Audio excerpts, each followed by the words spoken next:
Ang balitang sinuntok ng isang player ng Dominican Republic si Junmar Fajardo ating pag-usapan. Pero bago tayo tumuloy, huwag kalimutang mag-subscribe and hit the notification bell para updated lagi kayo sa mga susunod ko pang mga video.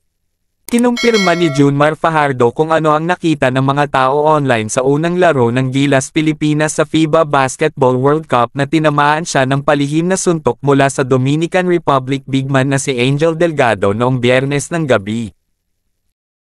Inamin ni Fajardo na nagulat siya na sinuntok siya ni Delgado sa bahagi ng tiyan habang tumatakbo papunta sa kanilang court sa fourth quarter ng 87-81 pagkatalo ng Gilas Pilipinas sa Dominican Republic sa Philippine Arena.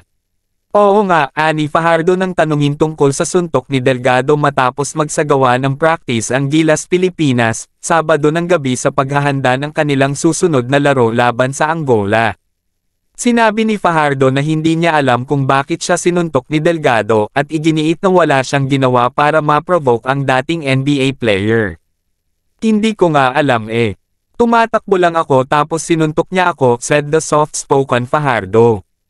Nagpatuloy ang laro matapos ang suntok ni Delgado dahil hindi napansin ng referee.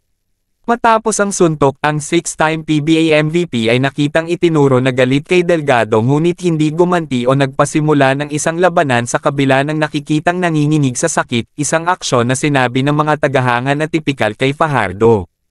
Sabi ng San Miguel bigman, focused siya sa laro kaya hindi man lang sumagi sa isip niya ang mag-retaliate. Hindi worth it yun eh, said Fajardo. Hindi naman ako nawala sa focus. Siyempre, parang nayanig din ako.